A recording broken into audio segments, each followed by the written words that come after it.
Assalamu alaikum everybody, this is your brother Sam and a very warm welcome back to another Arabic language lesson with me here at Arabic with Sam. So, yeah, I was going to do this video earlier because it's been a long time waiting, but I realised I'm wearing the same t-shirt as what I was wearing in the part 1 of the Haifa, and my wife always tells me, that I'm not allowed to wear the same t-shirt in 2 videos in a row and stuff. They say, oh, people are going to say, you haven't got enough t-shirts, you're like poor. And I said, we are poor. And she was like, no, but it's embarrassing, so I had to go and find a jumper. So I hope you like this jumper, my smile, it's Sunnah jumper. New as well, got a nice new little board as well. I quite like the wooden board in the background, so that's what, well, we should get on with it then, shouldn't we, really? So, A'id ila Haifa, yeah, if you haven't watched this video, go back to the previous A'id ila Haifa video, because this is a Palestinian novel, a novel which I read when I was studying in Nablus. One of the best years of my life. Beautiful, beautiful city, Nablus. So, anyways, yeah, so Ghassan Kanafani is the author. I do a little intro on him, a little intro about the book and stuff in the previous video. And we do about the first paragraph of this blurb, because we're working through the blurb. And I've worked through this with a few of my students before, and they thought the Arabic was quite accessible and stuff, so I wanted to do a little series for you. A little 3-part series. We've done the first part, and we got up to أخذتهم الزوارق إلى عكا. That's what we got to. So please go back and watch the previous video. I help a lot, and it will sort of lay the context for this second bit. So we know what happens up to Ila Akka, so we'd best sort of get on with it then. So what happens next?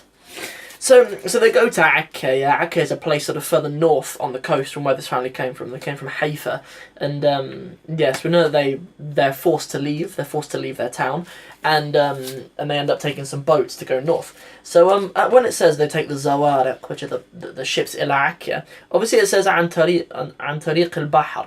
عن طريق البحر, just by الطريق is like the path or the way, البحر is the sea. That's an idafa, by the way. Those of you know mudaf and mudaf ilay, so that's why it's عن طريق البحر.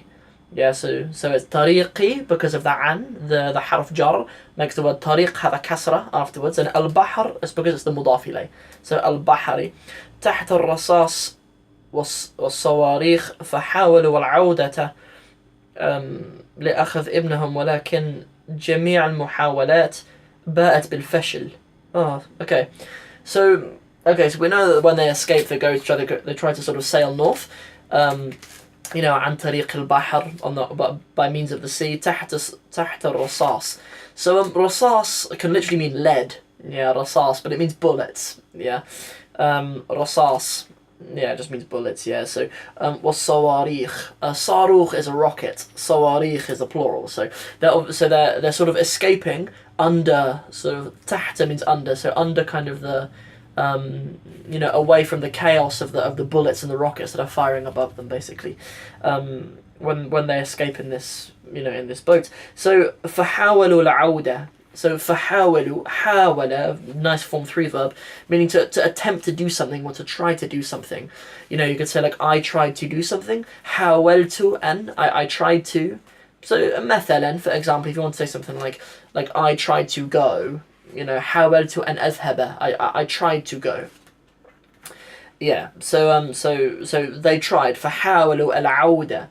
Al-Auda comes from the same root as the word on the front page, Al-A'id, yeah, the return. So they tried to return. Like anyone who's been to Palestine, you know that, for Palestinians to try to go back to their actual homes, cities that are occupied now, it's incredibly difficult. Like the checkpoints are incredibly tiresome. Like even though I have a brown passport, which would make it easier for me, it wasn't easy for me.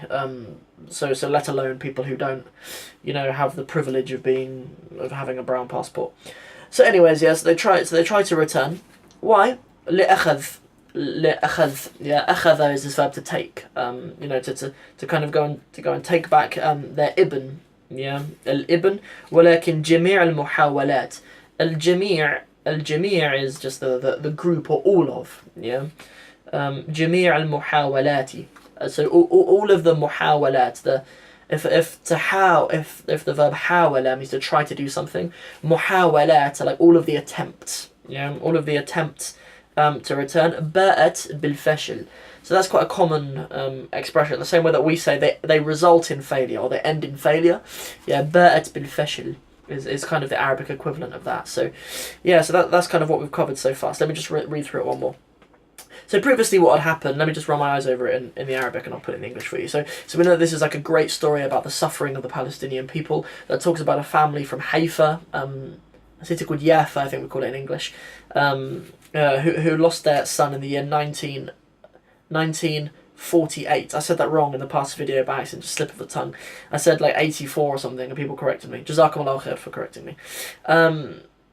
Yeah, when they kind of had to leave their home and stuff, and they had to leave their son behind.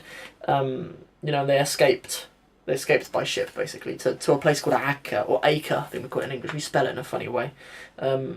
Anyway, and then that was a bit that we got up to. So we go from عن طريق البحر تحت الرصاص والصواريخ فحاولوا العودة لأخذ الابن ولكن جميع المحاولات باءت بالفشل. So that's what we've got up to so far. So we'll end the video there, inshallah. We'll keep it a little bit shorter. In the third part, we'll finish off the rest of it.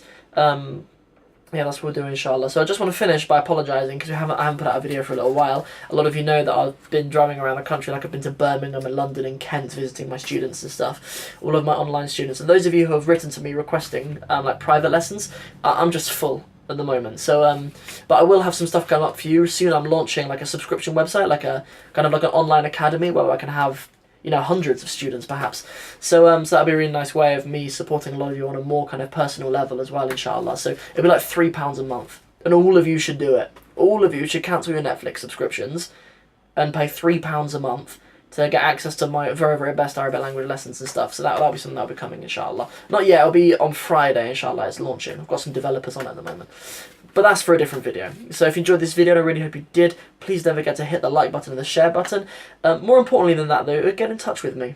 Yeah, like if you enjoyed this video and stuff, hit me up in the comments. Don't stay silent. I know loads of you sort of lurking viewers who stay silent. Don't even bother to give me a thumbs up. Shame on you.